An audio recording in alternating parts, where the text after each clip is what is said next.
하나님의 평강과 지키심이 함께 하시기를 먼저 축복합니다. 자, 우리가 우리 인생을 살아가면서요, 마주하는 많은 상황들이 있는데 그 상황들 속에서 우리는 하나님께 여러 가지 질문을 하게 됩니다. 그런데 우리가 하나님께 묻는 그 질문의 대다수가 논리적으로 틀린 질문을 하는 경우가 많다는 걸 아십니까? 만약에 예화를 하나 들어보죠. 만약에 어떤 어린아이가 여러분에게 이런 질문을 했다고 한번 생각해 보시기 바랍니다. 한번 들어보십시오. 하나님도 들 수 없는 큰 바위가 있다면 그 바위를 하나님이 들 수 있을까요? 없을까요? 자, 이러한 질문을 여러분에게 했다고 한번 생각해 봅시다. 여기에 대해서 어떻게 대답하시겠습니까? 아마도 대부분의 사람들은요, 이 질문을 듣고 물론 대답이 아시겠지만 잠깐 말문이 막힐 수도 있습니다. 왜냐하면 이 질문 자체가요, 말이 되지 않는 질문이기 때문에 그렇습니다. 자, 논리적으로만 따져보게 되면, 이 문장의 논리적으로만 따져보게 되면 하나님이 들 수 없는 큰 바위라는 전제 조건이 먼저 주어졌으니까 하나님께서 들 수 없어야 되는 게 맞죠. 그런데 이 전능하신 하나님께서 들 수 없는 바위라는 게 있겠습니까? 자, 기본 전제 조건 자체가 틀린 질문입니다. 자, 그러니까 이 질문은요, 질문 자체가 잘못된 질문이죠. 이러한 질문에 우리가 굳이 대답하려 든다면 이상한 대답, 궁색한 대답밖에 나올 수가 없는 겁니다. 자, 물론 우리가 던지는 많은 질문은요, 방금 들은 이러한 예화처럼 오류가 명확하게 구별되는 질문은 물론 아닐 겁니다.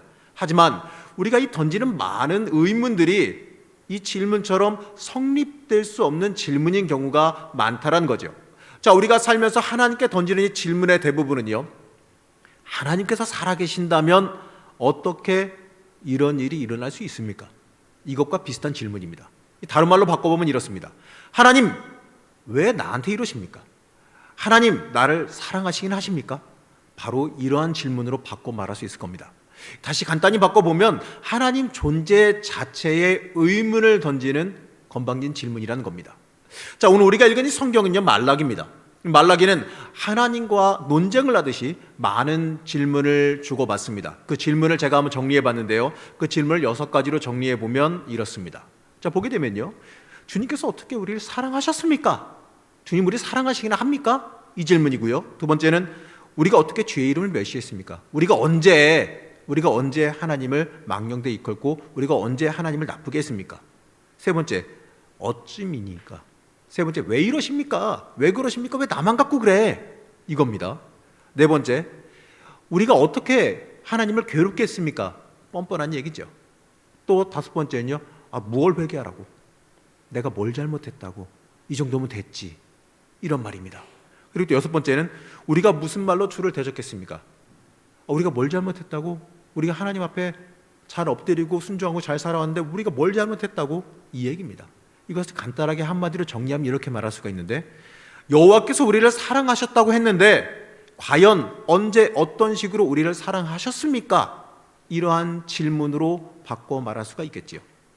자, 이건 질문이 아니라요, 엄연하게 말하면 불평에 가까운 도전입니다. 자, 피조물에 불과한 인간이 이 자기 자신을 창조하신 하나님을 향해서 이러한 질문을 던진다라는 거, 이거부터가 큰 죄입니다. 자, 그렇다면 그럼에도 불구하고 말이죠, 하나님을 향해서 이러한 질문을 던진 이유가 뭘까요? 자, 이스라엘 백성들이 과연 이걸 몰라서 이러한 질문을 감히 던졌겠습니까? 자, 이 말라기 당시 이스라엘 백성들의 시대적인 상황을 한번 살펴보게 되면 그 이유를 어느 정도 알 수 있습니다. 당시 이스라엘 사람들은요, 오랜 이 바벨론 포로 생활을 끝내고 이스라엘로 돌아가면, 이제 이스라엘로 우리가 돌아가서 금방 여호와의 복이, 우리가 돌아가서 주의 성전을 회복하고 주의 모든 전을 회복하면 금방 여호와의 복이 임할 것으로 그들은 기대했다라는 겁니다. 성전을 재건하고 성벽을 재건하면 다시 회복되어서 다윗이나 이 솔로몬 때 같은 영광이 임할 줄 알았다라는 거죠. 하지만 안타깝게도요, 그들을 기다리고 있었던 것은 생존 자체를 위협받는 고난과 궁핍함이었습니다. 성전이 재건된 지 무려 50여 년이 지났지만 이 솔로몬 시대와는 비교가 안 될 정도로 초라한 생활만이 이어지고 있다는 겁니다.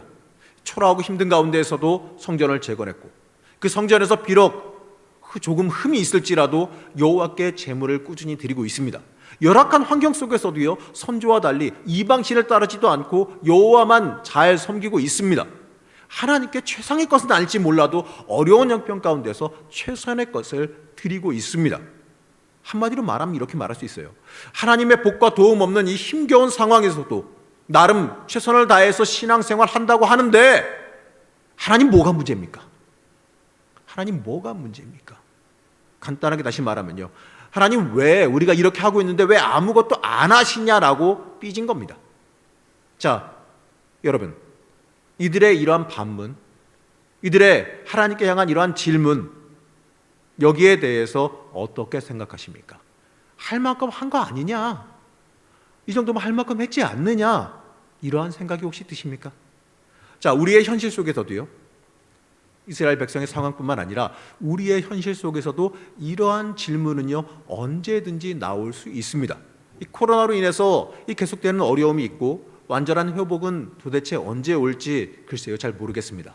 이 때때로 이 착한 사람, 아무 잘못 없는 사람들이 당하는 고난을 마주하면서 이 어찌할 수 없는 절망도 때때로 마주합니다. 얼마 전에도 미귀간 고3 학생을 찾는 소식이 있어서 다들 이제 무사히 귀가하기를 바라고 소망했는데, 근데 며칠 전 들려온 소식은요, 참 마음 아픈 소식이 들려왔죠. 또 멀리 미국에서는 갑자기 아파트가 무너지는 큰 일이 벌어졌습니다. 건물 관리 잘못했다라고 할지 모르겠지만 그렇다고 해도요, 그 안에 있는 사람들이 그 일을 당할 이유는 없습니다. 잘은 모르겠지만 그 안에 많은 사람이 있었으니 그 안에 착한 사람도 있을 거고 악한 사람도 있을 거고 신앙인도 비신앙인도 있을 거고 노인도 있었을 거고 어린아이들도 있었을 겁니다. 근데 그들이 왜 갑자기 이러한 안타까운 일을 당해야 할까요? 자, 우리는 이처럼 우리가 어찌할 수 없는 고난과 어려움을 만날 때 이러한 질문을 하나님께 던지게 됩니다. 하나님, 우리의 죄가 많아서 그렇습니까? 하나님, 우리가 고난당할 때 왜 그냥 두셨습니까? 과연 우리에게 관심이나 있으신 겁니까? 아니, 혹시 하나님이 살아는 계십니까? 왜 아무것도 안 하십니까? 물론 건방진 질문입니다만 이렇게까지 우리 스스로 질문을 던질 수도 있다는 겁니다. 힘들고 이 버거운 상황에서 잘 믿고 충성하고 또 잘 바치고 순종하려고 나름 최선을 다해서 살아갑니다. 그런데 우리의 삶은요, 이 소망의 빛조차도 보이지 않는다라는 거죠. 자, 오랜 세월 이 삶이 잘 풀리지 않고 이 변함없이 고난이 계속된다면 아무래도요, 이 배신감과 의심을 품는 게 이 약하디 약한 우리의 인생이요, 인간적인 마음 아니겠습니까? 당시 이스라엘 사람들은요, 현실에 대한 이 절망감을 인해서 하나님께 대한 배신감이 가득했다라고 합니다. 자, 이들처럼 이 고난 속을 살아가는 우리도요, 이 그들과 함께 외치고 싶은 질문이 하나 있을 겁니다. 하나님, 여전히 우리에게 관심 갖고 계신지요? 하나님, 날 사랑하고 계시긴 합니까? 바로 이 질문이지요. 우리가 때때로 어려움과 고난, 절망, 도저히 어찌할 수 없는 상황, 억울한 상황, 참기 힘든 상황을 만났을 때 하나님께 여쭤보고 싶은 게 바로 이겁니다. 하나님, 나를 사랑하시는 거 맞습니까? 이러한 질문에 대해서요, 말라기는 이렇게 대답합니다. 아니다. 하나님은 여전히 이스라엘 백성에게 깊은 관심을 갖고 계십니다라고 대답합니다. 자, 말라기는 55절밖에 안 됩니다. 이 짧은 이 말라기 안에서 여호와께서 말씀하셨다라는 표현이 무려 25번이나 사용됩니다. 절반까지는 아니지만 절반 가까운 이 25번에 걸쳐서 여호와께서 말씀하셨다라는 말이 나오는 건요, 그 내용이 나오는 건요, 이스라엘 백성을 향해서 하나님의 관심이 매우 크다라는 것을 보여주는 증거입니다. 여러분, 사랑의 반대말은 뭔지 아십니까? 미움입니까? 무관심입니까? 무관심입니다. 관심이 없으면 상대조차 안 하는 겁니다. 말을 한다는 것은요, 그만큼 관심이 있다는 거 아니겠습니까? 그 증거입니다. 위로나 격려의 말뿐만 아니라 책망과 경고의 말도 이 관심이 있기 때문에 주어지는 겁니다. 관심이 없으면 신경도 안 씁니다. 말라기에 등장하는 하나님은요, 이스라엘 백성을 변함없이 사랑하시는 사랑의 하나님입니다. 말라기 1장 2절 상반절을 보게 되면 이렇게 말씀합니다. 여호와께서 이르시되 내가 너희를 사랑하였노라. 자, 하지만 그럼에도 이스라엘 백성들은 의문을 가집니다. 그래서 2절에서 계속해서 다음에 이렇게 기록하지요. 빨갛게 제가 해놓은 것만 읽으면 이렇습니다. 너희는 이르기를 주께서 어떻게 우리를 사랑하셨나이까 하는도다. 하나님께서 내가 너희를 사랑한다 하는데 증거를 보이라는 거예요. 에이, 못 믿겠어. 자, 그 뒤에 이어서 3절은요, 하나님께서 이렇게 말씀하시죠. 나 여호와가 말하노라. 에서는 야곱의 형이 아니냐? 그러나 내가 야곱을 사랑하였고 에서는 미워하였으며 그의 산들은 황폐하게 하였고 그의 산업을 광야의 이리들에게 넘겼느니라. 아니, 뜬금없이 하나님이 우리를 어떻게 사랑하셨냐고 묻는데 갑자기 뜬금없이 누가 등장해요? 에서가 등장합니다. 야곱을 사랑한다 하면 되는데 갑자기 에서를 미워한다라고 말씀합니다. 자, 이것은요, 에서를 특별하게 미워한다라기보다는 에서를 미워할 정도로 야곱을 사랑한다는 강조로 우리가 읽어야겠지요. 자, 이 말을 바꿔 말하면 하나님을 향해 날 사랑하느냐라고 외치는 백성을 향한 하나님의 대답입니다. 그만큼 이스라엘 백성을 버리지 않으시고 사랑하신다라고 하는 강한 강조의 표현입니다. 자, 에돔과 예루살렘은요, 똑같이 바벨론에 의해서 멸망당했습니다. 그런데 예루살렘은 회복되었으나 에서의 후예인 에돔은요, 여전히 폐허로 남아 있습니다. 그 자체만 보더라도 이 하나님이 유다를 유별나게 사랑하신다는 증거를 우리가 보게 되는 겁니다. 히브리서 12장 7절에서 8절은 이렇게 말씀합니다. 너희가 참음은 징계를 받기 위함이니라. 하나님이 아들과 같이 너희를 대우하시나니 어찌 아버지가 징계하지 않는 아들이 있으리요. 징계는 다 받는 것이거늘 너희에게 없으면 사생자요 친아들이 아니니라. 맞습니다. 이 자녀라 할지라도요, 죄를 범하거나 잘못이 있으면 징계를 받습니다. 자녀가 아니라면 심판을 내리는 겁니다. 바꿔 말하면 힘들고 어려운 상황이 지속되더라도 하나님을 원망하거나 그분을 향한 의심을 품어서는 안 된다는 거죠. 우리는 절망하기 전에 이 사랑의 징계가 우리에게도 주어짐을 먼저 생각해 볼 수 있어야 됩니다. 자, 그렇다면 왜 하나님은 자기의 백성에게 형통한 복을 주시지 아니하고 사랑의 징계를 내리시겠습니까? 왜 하나님께서 힘들고 어려운 형편을 돌아봐 주시지 않고 계속된 이 죄악을 허용하시냐 이거죠. 왜 악한 자들이 득세하고 힘없고 이 약한 자들은 계속해서 살아가기 힘들어질까요? 하나님께서 왜 그러신지 여러분 그 이유를 아십니까? 물론 이 모든 상황의 정답은 우리가 말할 수는 없겠습니다. 하나님께서 어떠한 의도로 무엇을 하시는지 우리가 감히 어떻게 알겠습니까? 하지만 당시에 이스라엘의 시대적인 상황 속에서 말라기는 거기에 대한 이유를 이렇게 대답하는 걸 보게 됩니다. 한마디로 백성에게 심각한 문제가 있었기 때문이라고 말하죠. 자, 그 내용을 8가지를 쭉 말하는데 읽어보면 이렇습니다. 제사장들은 백성을 잘못 가르쳤으며 이방인들과 결혼을 금하지 않았고 백성은 여호와의 이름을 멸시했습니다. 안식일을 무시했고 이 조상들이 여호와와 맺은 언약을 욕되게 했습니다. 아내와 맺은 결혼 언약을 파괴했으며 여호와를 괴롭게 했습니다. 더 나아가서 여호와의 것을 훔쳤으며 죄를 범했습니다라고 말합니다. 바로 너희들의 모습을 한번 다시 돌아보라는 말씀입니다. 한마디로 본질은 없고 신앙인이 가져야 될 본질은 없고 껍데기만 있었기 때문이라는 거예요. 너희들이 지금 본질은 없고 흉내만 그럴싸하게 내고 있다라는 겁니다. 자, 이 모든 백성 가릴 것 없이 모두가 총체적으로 하나님과의 그 언약을 파기하고 이 그분의 말씀에 불순종하고 있습니다. 그럼에도 그들은요, 자신의 문제는 깨닫지 못한 채 하나님만 원망하고 불평합니다. 바로 이게 원인입니다. 이러한 이 당시 이스라엘 백성의 모습을 보면서요, 우리도 우리 스스로의 삶의 모습을 한번 돌아보고 성찰해 볼 필요가 있겠습니다. 말라기를 읽으면서요, 당시 이스라엘 백성의 이 상황을 보면 오늘날 우리의 모습과 비슷하다는 생각을 갖게 됩니다. 이 제대로 된 신앙인 가운데 하나님의 이름을 감히 의도적으로 멸시하려는 사람이 과연 누가 있겠습니까? 하지만 알아야 될 것은요, 우리의 바르지 못한 삶과 신앙의 모습 때문에 하나님의 이름이 세상에 멸시당할 수가 있다는 거죠. 하나님의 말씀에 불순종하거나 이 그분의 약속을 신뢰하지 못함으로 인해서 그의 영광을 가릴 수가 있다는 거예요.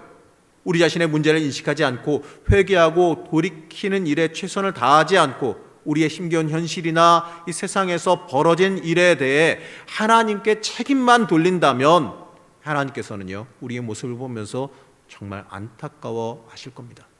하나님 왜 그러십니까? 우리가 따져 묻기 전에 하나님 나만 갖고 그러십니까? 왜 나만 갖고 그러십니까? 왜 그러십니까? 라고 따져 묻기 전에 우리 자신을 향한 질문을 먼저 한번 해보시기 바랍니다. 우리는 지금 하나님이 기뻐하시는 참 신앙인의 삶을 살고 있는가? 우리 신앙의 모습이 과연 하나님이 인정하시고 세상도 인정할 만한 모습을 제대로 보이고 있는가? 이 객관적인 신앙인의 모습을 내가 지니고 있는지 우리는 먼저 돌아보고 살펴봐야 합니다. 말라기 3장 5절 말씀에 보게 되면 이렇게 말씀합니다. 내가 심판하러 너희에게 임할 것이라. 점치는 자에게와 간음하는 자에게와 거짓 맹세하는 자에게와 이 품꾼의 삭세에 대하여 억울하게 하며 과부와 고아를 압제하며 나그네를 억울하게 하며 나를 경외하지 아니하는 자들에게 속히 증언하리라. 만군의 여호와가 말하였느니라 라고 말씀합니다. 하나님께서 모세에게 주신 율법은요, 이 올바른 제사와 성결한 삶에 대한 명령이기도 하지만 이에 못지않게 사회 정의에 대해서도 말씀하십니다. 더불어 살아가라는 겁니다. 약자와 소외된 자들을 보호하라는 겁니다. 성경 읽기가 내 안위와 내 평안, 내가 갖고 싶어하는 것만 구하는 그 은혜에만 치우쳐 있다 보면 이러한 부분들을 우리가 간과하고 넘어갑니다. 내 것을 떼어서 남에게 나누어 주는 행위는요, 사실 힘들고 어렵기 때문에 본능적으로 쉽게 잊어버리고 안 쳐다보게 된다는 거죠. 당시에도요, 성전 바로 여기에, 성전 운영하는 것 여기에만 집중하다 보니까 이러한 현상이 발생했다라는 겁니다. 그래서 아모스 예언자를 통해서 이렇게 말씀하시지요. 아모스 5장 24절에 보게 되면 오직 정의를 물같이 공의를 마르지 않는 강같이 흐르게 할지어다 라고 말씀합니다. 여기서 말한 정의가 뭐겠습니까? 하나님의 뜻이 펼쳐지라는 얘기인데 세상 사람들에게 하나님의 돌보심 사랑이 넘쳐 흐르게 만들라는 말로도 우리가 읽어야 하는 겁니다. 나라가 망하기 전에 선조들이 실패한 이유가 바로 이겁니다. 그리고 너희가 그들과 다를 것이 없다라고 그들에게 다그치시고 가르치시는 겁니다. 신앙적인 열정으로 이 종교적인 운영에만 열심을 보였지 율법의 본질, 율법을 준 그 본질에 대해서는 헌신하지 못했다라는 겁니다. 그래서 하나님이 이렇게 말씀하시죠. 말라기 3장 7절 보게 되면 만군의 여호와가 이르노라 너희 조상들의 날로부터 너희가 나의 규례를 떠나 지키지 아니하였도다. 그런즉 내게로 돌아오라. 그리하면 나도 너희에게로 돌아가리라 라고 말씀합니다. 나는 변하지 않았으니까 너희들은 돌아와라. 내 마음 안 바뀌었으니까 빨리 돌아와라. 이렇게 말씀하십니다. 여기서 이 돌아온다라는 말은 히브리어로 슈브라고 하는 단어입니다. 이 말은요, 이러한 뜻을 같이 지니는데 돌아오다란 말이 아니라 회개하다라는 뜻을 지니고 있는 단어입니다. 여기서 말하는 돌아오라는 얘기는요, 회개하라는 말입니다. 이 돌아오는 것은요, 우리가 가야 되는 겁니다. 사람이 가야 되는 거예요. 여기에 대해서 하나님은 참 믿음을 다시 확인하고 이 돌이키라라고 우리에게 권면하는 겁니다. 그러면 등장하는 것은요, 11조의 본문이죠. 자, 11조의 본문이 그 뒤에 이어서 등장합니다. 사실 이것은요, 믿음이 없으면 기쁘게 할 수 없는 일이 바로 이런 겁니다. 하나님께 돌려드리는 훈련이 된 사람은 하나님께서 지적한 그 이웃과의 나눔도 기꺼이 실천할 수 있기 때문에 말씀하는 겁니다. 그러면서 자신을, 하나님께서 본인을 시험해 보라라고 말씀하시지요. 그 어디에도 등장하지 않는 이야기입니다. 자기의 것을 떼어 남을 도우면 내가 궁핍해질 것 아니냐라는 그 인간의 그 믿음 없음을 꼬집는 말씀이기도 합니다. 우리는 이러한 이스라엘의 잘못을 돌아보면서요, 우리 스스로 돌이켜야 하는 겁니다. 하나님은 이 구약 시대에 이 끝없이 변화를 요구하셨습니다. 우리는 이 환경을 돌아볼 게 아니라 이 변화를 바라봐야 하는 것이지요. 변화는요, 여러분, 선택이 아닙니다. 변화하지 않으면요, 참 죄송한 이야기지만 버려집니다. 말라기를 읽으며 이 주목하는 부분은요, 이 어두운 내용으로 끝나지 않는다라는 거지요. 이 참혹하고 이 부정적인 상황 속에서 우리 하나님은 이 긍정적인 가능성을 꺼버리지 않으십니다. 반드시 소망의 빛을요, 자기 백성에게 주십니다. 말라기는 하나님을 섬기고 이 그분의 언약을 신실하게 신뢰하는 일에 실패한 백성에 대해서 지적하는 데서 끝나는 게 아니라 하나님을 제대로 경외하며 살던 백성들에 대해서도 함께 말합니다. 말라기서 3장 16절에서 17절 말씀을 보면 이렇습니다. 그때에 여호와를 경외하는 자들이 피차에 말하매 여호와께서 그것을 분명히 들으시고 여호와를 경외하는 자와 그 이름을 존중히 여기는 자를 위하여 여호와 앞에 있는 기념책에 기록하셨느니라. 만군의 여호와가 이르노라. 나는 내가 정한 날에 그들을 나의 특별한 소유로 삼을 것이요 또 사람이 자기를 섬기는 아들을 아낌같이 내가 그들을 아끼리니. 자, 이 그들은요, 이 다른 백성들과는 달리 특별한 여호와를 경외하는 사람들이고 여호와의 이름을 존중히 생각하는 자들입니다. 하나님은 이들을 갖다가 17절에서 특별한 소유라고 부르시는데 이것을 원어로 보게 되면요, 세굴라라는 단어인데 이 뜻은요, 보배로운 존재, 특별한 존재, 그리고 가장 중요한 뜻, 개인이 가장 소중하게 여기는 보물이라고 하는 뜻을 지닙니다. 말라기에 의하면요, 이들은 여호와의 기념책에 이름이 기록될 사람들이고 그분이 특별하게 소중하게 여기는 보물로서 아끼는 자들입니다. 그리고 그날이 오면 이 그들은 의인과 악인, 또 하나님을 섬기는 자와 섬기지 않는 자들을 구별하는 도구로 사용될 것이라고까지 말씀합니다.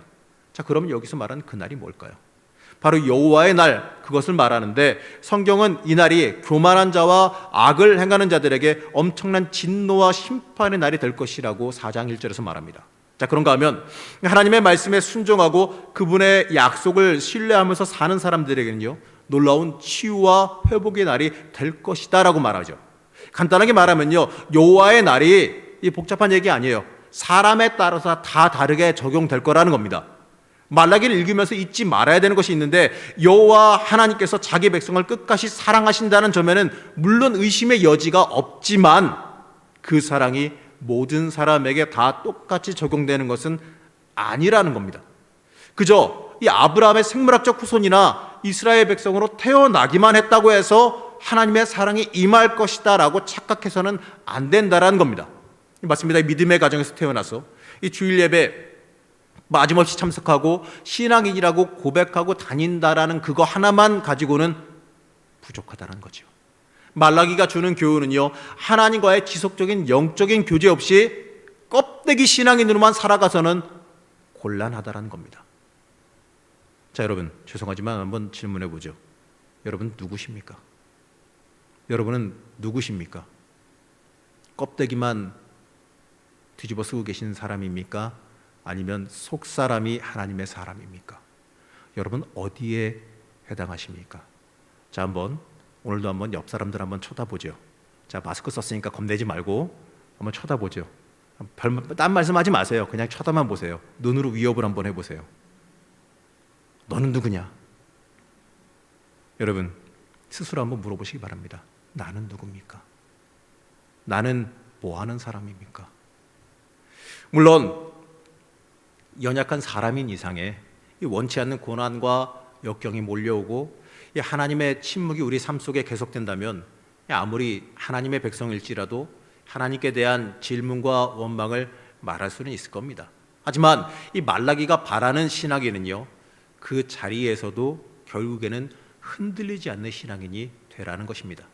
어떠한 고난과 이 절망의 순간일지라도요, 언제나 이 내 자신의 허물과 이 부족함을 돌아보는 사람, 이 하나님의 뜻과 섭리를 생각하며 이 믿음의 자세로 하나님께 찬양과 영광을 돌리는 사람, 바로 이러한 신앙인을 하나님은 원하십니다. 이러한 신앙의 삶이 우리가 추구해야 되는 참된 신앙인의 삶입니다. 상황을 바라보는 사람이 아니라 비교하고 계산하는 신앙인이 아니라 하나님 바라보는 사람을 하나님은 원하십니다. 자, 우리가 살아가는 이 현실은요, 수많은 문제와 죄악이 가득합니다. 끊임없이 역경과 고난이 다가옵니다. 사회적인 부조리 끊임없이 만납니다. 이러한 모습만 바라보면요, 우리는 잘못된 질문을 외치게 되어 있습니다. 하나님께서 살아계신다면 어떻게 이런 일이 일어납니까? 하나님이 우리에게 관심을 가지고 계신 건 맞습니까? 이러한 엉뚱한 질문을 하게 된다는 겁니다. 만일 우리가 이러한 질문을 던진다면요, 제가 이 설교 처음에 들었던 이 모순으로 가득한 질문처럼 어리석은 질문을 던진 것에 불과합니다. 우리의 생각, 우리의 논리, 우리의 판단 기준으로 하나님을 판단해서는 안 됩니다. 세상이 우리의 생각대로 우리의 원대로 흘러가지 않습니다. 하나님의 운영하심이 우리를 이해시켜야 되는 것도 아니지 않습니까?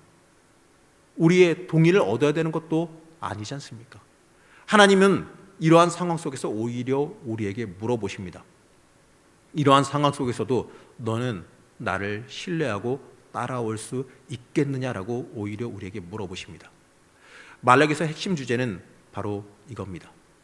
회개할 줄 모르는 백성에 대한 하나님의 책망과 그럼에도 불구하고 변함없는 이 하나님의 사랑에 대한 신뢰, 바로 이러한 소망의 메시지입니다. 우리의 상황과 관계없이 하나님은 우리에게 관심이 있으시고 우리를 사랑하십니다. 그렇기 때문에 우리는 분별할 수 있어야 됩니다. 하나님의 사랑이 우리의 부유함, 우리의 세상적인 풍요로움, 내 소원이 이루어지는 세상을 뜻하는 게 아닙니다. 우리가 하나님의 사람으로 살아간다는 것, 우리가 그 사랑을 받은 사람으로서 그를 위해 이 땅에서 살아간다는 것, 그 자체가 복받은 삶이고 그 자체가 소망 넘치는 삶입니다. 우리는 스스로 돌이켜서 회개해야 됩니다. 내가 혹여나 세상의 허물을 추구하며 죄에 빠져 있지는 않은지, 이 죄 앞에 영적으로 무능한 모습으로 살고 있지는 않은지 회개하며 돌이켜봐야 됩니다. 내가 껍데기만 쫓고 있지는 않았는지 다시 한번 돌이켜봐야 됩니다. 그리고 우리를 향해 주시는 이 소망의 메시지, 하나님 그 자체를 복으로 삼고 하나님과 동행하며 살아가기를 우리 스스로 결단할 줄 알아야 합니다. 그게 올바른 주의 자녀들의 모습입니다. 자, 우리가 이제 해방이라는 주제를 가지고 여태까지 나누고 있었습니다. 해방.